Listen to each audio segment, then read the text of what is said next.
안녕하세요. 대화초등학교 6학년 어린이 여러분, 살아온 기적, 살아갈 기적 중 오보 장영희 편입니다.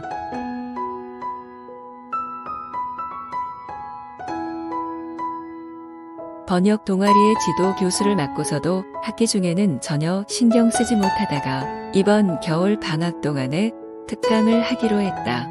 동아리 멤버 명단을 받아서 대충 훑어보는데 저절로 눈이 가서 멈추는 이름이 있었다. 문영희라는 이름이었다. 요즘 학생들 중에는 영희가 아주 드물기 때문에 정말 오랜만에 보는 이름이었다.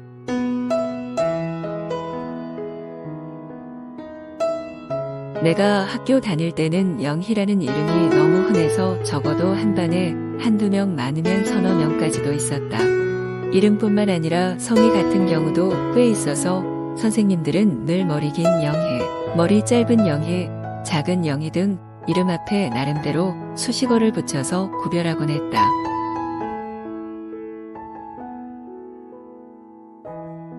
그런데 이 영희 세대가 부모가 되어서는 절대로 자식들에게 영희라는 이름을 주지 않았는지 요새는 오히려 아주 희귀한 이름이 되었다.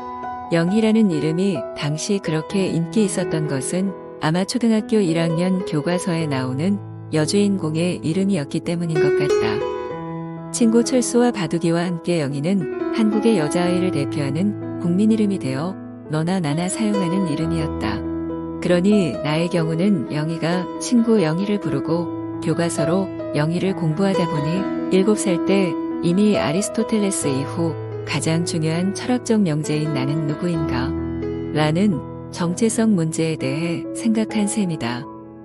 어쨌든 여기저기 다 영희투성이다 보니 너무 흔하고 평범해서 나는 어렸을 때부터 내 이름에 대한 불만이 많았다. 인터넷을 찾아보면 요즘 한국에서 가장 흔한 이름은 3년째 남자는 민준, 여자는 서연이라고 한다. 아닌 게 아니라 학기 초에 수강생 명단에서 몇 번은 본 이름들 같다. 그런데 간혹 학생들 중에는 아주 재미있는 이름들이 있다. 예컨대 바가지, 변소길, 김치국 같은 이름은 좀 놀림을 받을지는 모르지만 남이 쉽게 기억해준다는 장점이 있다.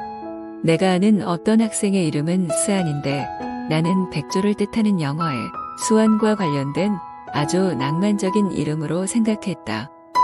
그런데 알고 보니 그 학생의 아빠가 4번째 딸을 낳고 이름에 대해 별로 생각하지 않은 채 출생신고를 하러 가는 버스 안에서 문득 생각해낸 이름이었다. 아, 내가 버스 안에 있으니 벌을 떼고 스안이라고 하자. 라고 요즘엔 꽤 많은 학생들이 일부러 영어 이름을 지어 사용한다.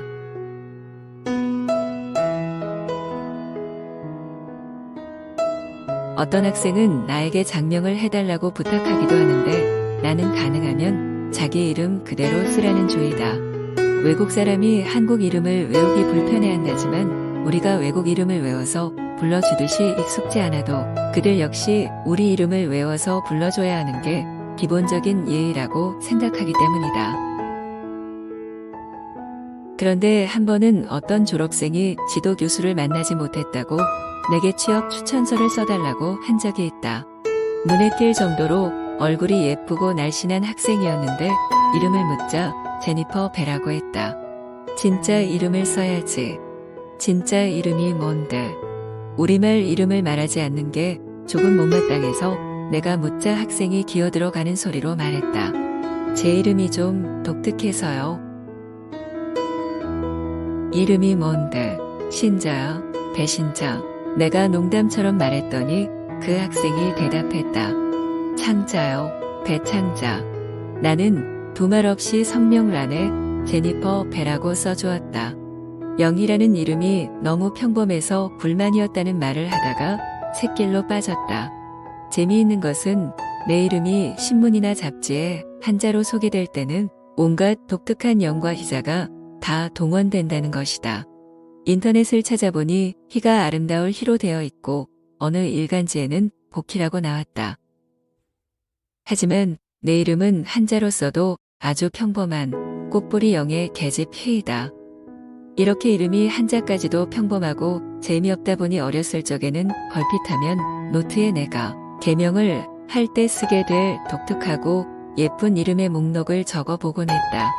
대학교 2학년 여름 방학 때는 소설을 써보겠다고 주인공 이름을 정하면서 대학 노트 10장을 이름으로 채우다가 막상 소설은 시작하지도 못하고 개학이 되어 버린 적도 있다.